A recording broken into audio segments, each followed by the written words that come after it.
Mga kapuso, nag-iba man ng itsura, walang taka sa pulisya ang car sales agent na sangkot umano sa labas kasa carnapping scheme at kasabwat ng isa pang ibinalita namin kamakailan na ng biktima ng call center agent.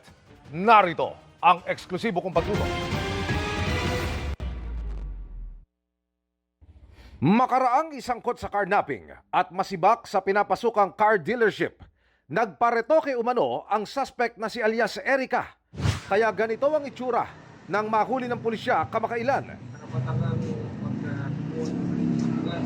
Tubong San Pedro, Laguna ang suspect pero nahuli siya ng PNP Highway Patrol Group sa Muntinlupa kung saan umano siya nagtago.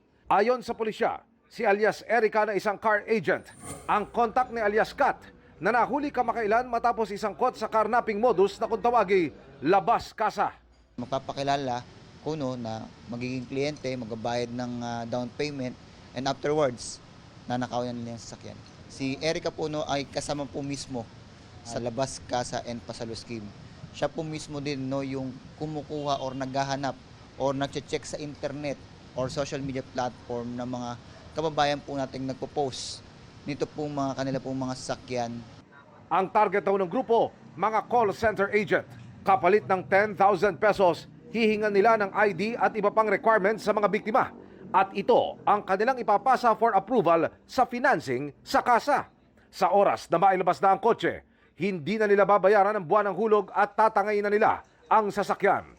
Kabilang sa nabiktima na iniulat din namin kamakailan si alias Ivy.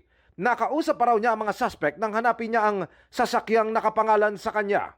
Sa kanya nga daw po yung sasakyan at ang huling sabi niya po, ang gumagamit daw po ay pulis. Ayaw niya pong ibalik. Siguro ang sabi niya po, magkita daw po kami sa Lipa, Batangas para daw po ipamilya yung taong nagbigyan ng sasakyan. Takot po ako, sir, baka mamaya hindi naman pala totoong may taong gumagamit.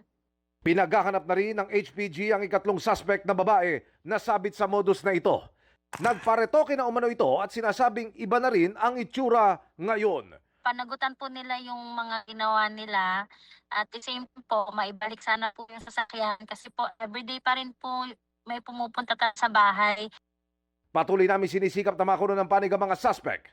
Hindi po biro ito. Ang kanila pong operation or area po ng kanilang operation, 2 rehiyon po ang kanila pong pinaglalaroan. 100 million pesos yung worth ng kanilang mga nakukuha ng mga sasakyan or mga nilalabas sa sasakyan. Emil Sumangil, Nakatutok, 24 Oras.